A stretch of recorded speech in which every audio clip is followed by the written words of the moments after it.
Hello दोस्तों, कैसे हैं आप सब? मैं आपका एक बार फिर से स्वागत करती हूँ आपके अपने यूट्यूब चैनल लर्निंग 24/7 पर। आज मैं the hollow man by T S. Eliot का सेकंड पार्ट लेकर आई हूँ। दोस्तों, इन 2 सेक्शंस के नोट्स आपको इस वीडियो की डिस्क्रिप्शन बॉक्स में मिल जाएंगे। आप वहाँ जाकर इनका प्रिंट आउट ले लें और प्रिंट आउट के साथ मेरे वीडियोज़ को सुनें ताकि आपके माइंड में इस टॉपिक से रिलेटेड कोई भी कन्फ्यूज़न न रहे। पिछले वॉल्यूम में introduction to the poet, introduction to the poem और एपिग्राफ की दोनों लाइन्स की एक्सप्लेनेशन कर चुके हैं। इसके साथ ही साथ इसके फर्स्ट सेक्शन की कुछ लाइन्स की एक्सप्लेनेशन की थी। इसका फर्स्ट सेक्शन कंप्लीट नहीं हुआ था, तो इसकी कनेक्टिविटी इस्टेब्लिश करने के लिए इस फर्स्ट सेक्शन को एक बार और देख लेते हैं। We are the hollow man, we are the stuffed man, leaning together, head piece filled with straw, alas, our dried voices when we whisper together are quiet and meaningless as wind in dry grass or rat's feet over broken glass in a dry cellar, shape without form, shade without color, paralyzed force, gesture without motion. Those who have crossed with direct eyes to death's other kingdom, remember us, if at all, not as lost, violent souls, but only as the hollow man, the stuffed man. आइए पहले इसके word meanings देख लेते हैं। Hollow means spiritual and emotional emptiness. वैसे तो होलो का मतलब खोखला होता है, लेकिन यहाँ होलो शब्द फर्स्ट वर्ल्ड वॉर के सर्वाइवर्स के स्पिरिचुअली और इमोशनली एम्प्टी होने को शो कर रहा है कि अब उनमें आध्यात्मिक और भावनात्मक रूप से कोई भी संवेदना बची नहीं है। स्टफ्ड का मीनिंग है filled with straw with no human values like scarecrows. जिस प्रकार से हम खेतों में बांस के डंडे पर कपड़े पहनाकर और सर की जगह उसमें भूसा भर के पक्षियों को उड़ाने के लिए एक बिजूका खड़ा कर देते हैं, उसी प्रकार ये सर्वाइवर्स भी भूसा भरे हुए लोग हैं। Leaning means taking support, dried no empathy, empathy मतलब संवेदना। दोस्तों, एक शब्द होता है सिंपैथी, यानी जब हम किसी व्यक्ति को दुखी देखकर उसके लिए दुखी महसूस करते हैं तो उसे सिंपैथी कहते हैं, और जब हम किसी का दुख देखकर खुद भी वही दुख महसूस करें तो उसे एम्पैथी कहते हैं। Quite means silent, can't express feelings. cellar an underground room for storing things or go down. Rat is a symbol of filth and illness. filth का मतलब है गंदगी और illness यानी बीमारी। broken means devastated. shape means human body or human structure. form means feelings. color happiness. paralyzed incapable. eyes is a symbol of judgment of God. death's other kingdom का मतलब है heaven। इसकी कुछ फिगर ऑफ स्पीच हमने last volume में discuss कर ली थी। आइए एक बार फिर से उन्हें देखते हैं। इसकी जो फर्स्ट लाइन है we are the hollow man, we are the stuffed man, इसमें वी आर द यहाँ पर रिपीटिशन फिगर ऑफ स्पीच है। इसके अलावा एक जगह हमने मैन को होलो बोला है और एक जगह स्टफ्ड बोला है। ये दोनों ऑपोजिट वर्ड हैं। यदि कोई चीज़ खोखली है तो वह भरी हुई कैसे हो सकती है, इसलिए यहाँ पैराडॉक्स फिगर ऑफ स्पीच है। जब कुछ लाइन्स की बिगिनिंग सेम वर्ड से होती है, जैसे यहाँ वी और वी से हो रही है लगातार दो लाइनों की बिगिनिंग, इसलिए यहाँ पर एनाफोरा फिगर ऑफ स्पीच है। दोस्तों, अब फोर्थ लाइन में एलास शब्द इंटरजेक्शन पार्ट ऑफ स्पीच को बताता है।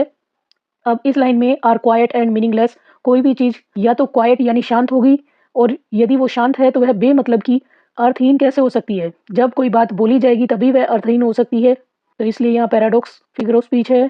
As wind in dry grass, as like और सो, इन तीनों वर्ड्स के द्वारा जहाँ पर कंपेरिजन शो की जाती है वहाँ सिमिली फिगर ऑफ स्पीच होता है। और rats feet over broken glass. दोस्तों, इस लाइन में सिंबोलिज्म का यूज़ किया गया है। जिस प्रकार से टूटे हुए ग्लास के ऊपर चूहे के चलने का कोई मतलब नहीं होता, वैसे ही जो होलो मैन है उनकी आवाज़ का भी अब कोई मतलब नहीं रह गया है। दोस्तों, shape without form, shade without colour, gesture without motion, यहाँ पर विदाउट शब्द की रिपीटिशन हो रही है, इसलिए यहाँ रिपीटिशन फिगर ऑफ स्पीच है। इसके अलावा those who have crossed with direct eyes to death's other kingdom, remember us if at all, not as lost violent souls. दोस्तों, इन लाइंस में एल्यूजन का यूज़ किया गया है। जब पोइट किसी एक बात को कहता है लेकिन उसका इशारा दूसरी किसी महत्वपूर्ण वस्तु या इंसिडेंट की तरफ होता है तो वहाँ एल्यूजन फिगर ऑफ स्पीच होता है। यहाँ पर डेथ्स अदर किंगडम कहने से पोइट का इशारा हेवन की तरफ है, इसलिए यहाँ एल्यूजन फिगर ऑफ स्पीच है। एंजेममेंट टेकन फ्रॉम दांतेस पैराडिसो। दोस्तों, यह चारों लाइनें दोज से लेकर वायलेंट सोल्स तक दांते की पैराडिसो से ली गई हैं। आइए अब देखते हैं कुछ और फिगर ऑफ स्पीच। दोस्तों, आपने अवश्य ही इन तीनों फिगर ऑफ स्पीच के बारे में सुना होगा, एलिट्रेशन, एसोनेंस और कॉन्सोनेंस। दोस्तों, एसोनेंस और कॉन्सोनेंस दोनों ही एलिट्रेशन के पार्ट हैं। अब एलिट्रेशन कहाँ यूज होता है? कॉन्सोनेंट साउंड्स ऑफ 2 और more words in a line are same. जब 2 या 2 से अधिक कॉन्सोनेंट एक ही लाइन में यूज होते हैं तो वहाँ एलिट्रेशन होता है। जैसे वी विस्पर, इसमें डब्ल्यू कॉन्सोनेंट की रिपीटिशन हो रही है। Assonance, vowel sounds in nearby words are same. जब नियर बाय वर्ड्स में सेम वोवल साउंड रिपीट होती है तो वहाँ एसोनेंस फिगर ऑफ स्पीच होता है। जैसे एज, ग्रेस, रैट्स, ग्लेस, इसमें अ साउंड रिपीट हो रही है तो यहाँ एसोनेंस फिगर ऑफ स्पीच है। Consonance, repetition of same consonant not necessarily in the same line. दोस्तों, इसमें सेम कॉन्सोनेंट की रिपीटिशन होती है लेकिन ये जरूरी नहीं है कि वे एक ही लाइन में हो। जैसे we are the hollow man, we are the stuffed man, इसमें मैन और मैन वर्ड्स में म कॉन्सोनेंट की रिपीटिशन हो रही है, इसके साथ साथ द कॉन्सोनेंट की भी रिपीटिशन हो रही है तो यहाँ पर कॉन्सोनेंस है। अब जो ऊपर मैंने एल्यूजन के साथ एंजेम्पमेंट लिखा था, आइए इसके बारे में जानते हैं कि यह क्या है। Enjambment is also called run on line. दोस्तों, एंजेम्पमेंट को रन ऑन लाइन भी बोलते हैं। When sentence continues and poems line ends, जब किसी पोएम की लाइन तो खत्म हो जाती है लेकिन सेंटेंस खत्म नहीं होता तो वहाँ एंजेम्पमेंट फिगर ऑफ स्पीच होता है। जैसे इस लाइन में those who have crossed with direct eyes. दोस्तों, यहाँ पर आइज के साथ पोएम की लाइन तो खत्म हो गई लेकिन जो सेंटेंस है वो टू डेथ्स अदर किंगडम पे खत्म हो रहा है, इसलिए यहाँ पे एंजेम्पमेंट फिगर ऑफ स्पीच है। जो एंजेम्पमेंट का ऑपोजिट होता है वो होता है and stopped line. When sentence finishes with the line, जब लाइन के साथ साथ सेंटेंस भी खत्म हो जाता है। जैसे remember us if at all not as lost violent souls but only as the hollow man the stuffed man. दोस्तों, यहाँ स्टफ्ड मैन के बाद सेंटेंस और पोएम की लाइन दोनों ही खत्म हो रहे हैं, इसलिए यहाँ पे एंड स्टॉप्ड लाइन है। अब इसमें एक बात आप नोट करके रखिए कि दोज से लेके किंगडम तक ये लाइंस दांते की पैराडिसो से ली गई हैं और those who have done something positive and direct in life are blessed in paradise. इसका मतलब यह है कि जिन लोगों ने अपनी लाइफ में कुछ अच्छा किया होता है वो परमात्मा से सीधे नजरें मिला सकते हैं और उनका स्वर्ग में स्वागत होता है। आइए चलते हैं फर्स्ट सेक्शन की एक्सप्लेनेशन पर। After the first world war the world was filled with disappointment. First world war जो कि 1914 से 1918 के बीच हुआ था। दोस्तों, इस फर्स्ट वर्ल्ड वॉर के बाद पूरी दुनिया निराशा से भर गई थी। The poet says that these people are hollow, meaning empty from inside. तो युद्ध के बाद जितने भी लोग जीवित बचे थे वे सब अंदर से होलो यानी खोखले हो गए थे, विद नो मोरल और स्पिरिचुअल डेप्थ। और उन लोगों में कोई भी नैतिकता या फिर आध्यात्मिक गहराई बची नहीं थी, यानी अब उन लोगों के अंदर कोई भी मोरालिटी शेष नहीं थी। He adds that they are also stuffed, meaning filled with useless ideas, habits and borrowed thoughts, not real values. अब इसके बाद टी एस इलियट कहते हैं कि जो सर्वाइवर्स हैं वे खोखले होने के साथ साथ भरे हुए भी हैं। और वो किस चीज़ से भरे हुए हैं? यूजलेस यानी बेकार के विचारों से, खराब आदतों से और ऐसे विचारों से भरे हुए हैं जो कि उनके स्वयं के नहीं हैं। यानी अब वे अपनी रचनात्मकता इस हद तक खो चुके हैं कि वे अब कुछ भी नया सोच नहीं सकते और अब उनमें कोई भी रियल वैल्यू नहीं बची है, जरा भी वास्तविकता नहीं बची है। They lean on each other because they can not stand strongly on their own. वो एक दूसरे का सपोर्ट लेकर चलते हैं, सहारा लेकर चलते हैं, क्योंकि वो शारीरिक रूप से भी इतने कमज़ोर हो गए हैं कि वे खुद से खड़े नहीं हो सकते। This shows their physical and emotional weakness and dependence. और इस बात से उनकी शारीरिक और भावनात्मक कमजोरी का पता चलता है और यह भी पता चलता है कि वे अब आत्मनिर्भर नहीं हैं। Their heads are filled with straw like scarecrows. उनके दिमागों में स्केयर क्रोज यानी बिजूका की तरह भूसा भरा हुआ है, वे कुछ भी नया नहीं सोच पाते। स्ट्रो हैज़ नो लाइफ और इंटेलिजेंस, शोइंग मेंटल एम्प्टीनेस। जिस प्रकार स्ट्रो यानी सूखी घास के अंदर कोई भी जीवन या फिर बुद्धिमत्ता नहीं होती है, उसी प्रकार उनका भी दिमाग पूरी तरीके से खाली हो चुका है। When they speak together, their voices are weak and unclear, showing lack of confidence and meaning. अब उनमें बात करने की भी क्षमता नहीं बची है और फिर भी वो यदि थोड़ा बहुत बात करते भी हैं तो भी उनकी आवाज़ बहुत कमज़ोर और अस्पष्ट हो चुकी है। और इससे यह पता चलता है कि उनके अंदर कॉन्फिडेंस की कमी है और उनकी बातों का कोई भी अर्थ नहीं निकलता और वे पूर्णतया अर्थहीन बातें करते हैं। There voices sound like dry wind. और उनकी आवाज़ें सूखी हवा की जैसी हैं, सजेस्टिंग लाइफलेसनेस एंड एम्प्टीनेस। और उनकी आवाज़ों की तुलना सूखी हवा से करके कवि यह बताना चाहते हैं कि वे कितने निर्जीव और अंदर से खाली हो चुके हैं। The sound is compare to grass that has dried up, showing death and decay. उनकी आवाज़ की तुलना कवि घास से करता है जो कि पूरी तरीके से सूख चुकी है। सूखी घास मृत्यु और विनाश का प्रतीक है। The poet compares their speech to reeds moving on broken glass. कवि उनकी आवाज़ की तुलना टूटे हुए कांच के ऊपर चूहे के चलने से करता है। Meaning it is unpleasant. जिस प्रकार टूटे कांच के ऊपर से चूहे का गुजरना किसी को अच्छा नहीं लगता, उसी प्रकार से उनकी आवाज़ें किसी को अच्छी नहीं लगती। उनकी आवाज़ें भी चूहे के कांच पर चलने के समान ही मीनिंगलेस यानी अर्थहीन और डिस्टर्बिंग है। इन्हें देखकर कोई भी व्यक्ति विचलित हो सकता है। They live in a broken and ruined world showing the collapse of moral and spiritual values. वे एक टूटे हुए और बर्बाद विश्व में रहते हैं और इसका अर्थ यह है कि उनके नैतिक और आध्यात्मिक मूल्य पूरी तरीके से नष्ट हो चुके हैं। The world is dry and dead. अब इस विनाशकारी युद्ध के बाद दुनिया पूरी तरीके से सूखी और मृत है, symbolising a soul without faith और होप। और कवि ऐसी दुनिया की तुलना एक ऐसी आत्मा से करते हैं जिसमें विश्वास और आशा नहीं बची है। They live in a place connected to death. ये लोग ऐसे स्थान पर रह रहे हैं जो कि मृत्यु से जुड़ी हुई है, यानी ये कभी भी मृत्यु को प्राप्त हो सकते हैं। Not fully alive and not fully dead. वे न तो पूर्णतया जीवित हैं और न ही मरे हुए हैं। This place represents a spiritual condition not a physical location. यह स्थान उनकी आध्यात्मिक स्थिति को बताता है, ना कि उनकी फिजिकल कंडीशन को। दोस्तों, यह इस सेक्शन 1 की समरी है। आइए एक बार और इसको मैं एक्सप्लेन कर देती हूँ ताकि आपको इस पोएम के हर शब्द का मीनिंग पता चल जाए और आप इसके कंटेंट को बहुत अच्छे से समझ सकें। We are the hollow man, we are the stuffed man. हम जो युद्ध के बाद बच गए हैं, हम अंदर से खोखले भी हैं और भरे हुए भी हैं। Leaning together head piece filled with straw. हम एक दूसरे का सहारा लेकर चल रहे हैं और हमारे दिमागों में भूसा भरा है, हमें कोई भी इंटेलिजेंस बची नहीं है। एलास, कितने दुख की बात है। आर ड्राइड वॉइसेस, हमारी आवाज़ें पूरी तरीके से सूख चुकी हैं। व्हेन वी विस्पर टुगेदर, अब हम इतने निष्क्रिय हो चुके हैं कि हमसे बोला भी नहीं जाता और फिर भी हम कोशिश करके टूटी फूटी आवाज़ में थोड़ा सा विस्पर करने की कोशिश करते हैं, फुसफुसाने की कोशिश करते हैं। आर क्वाइट एंड मीनिंगलेस, तो हमसे बोला नहीं जाता, हम शांत रह जाते हैं और फिर भी हम और जोर लगा के बोलने की कोशिश करते हैं तो हम अर्थहीन बातें ही करते हैं, हमारी बातों का कोई भी मतलब नहीं होता। As wind in dry grass. कवि होलो मैन की आवाज़ की तुलना सूखी घास में चलने वाली हवा से करता है। दोस्तों, जब गीली घास से हवा गुजरती है तो वह एक सरसराहट की आवाज़ के साथ गुजरती है, लेकिन सूखी घास से जब हवा गुजरती है तो वह बहुत ही शांत होती है, उसमें कोई भी आवाज़ उत्पन्न नहीं होती। और reeds feet over broken glass in a dry cellar, या फिर हमारे पुराने सूखे हुए गोडाउन के अंदर कोई कांच टूट गया है और उस कांच के ऊपर से जब चूहा गुजरता है तो वह आवाज़ बहुत ही इरिटेटिंग और अनप्लेजेंट लगती है। ऐसे ही होलो मैन की आवाज़ भी बहुत ही अनप्लेजेंट और मीनिंगलेस हो चुकी है। Shape without form. जिस प्रकार स्केयर क्रो देखने में तो एक ह्यूमन शेप लगते हैं, लेकिन जिस प्रकार उसके अंदर कोई भी सब्सटेंस नहीं होता है, उसी प्रकार हम भी देखने में तो मनुष्य का शरीर लगते हैं, लेकिन हमारे अंदर कोई भी जीवन नहीं बचा है। Shade without colour. दोस्तों, यहाँ कलर का अर्थ है होप, HOPE।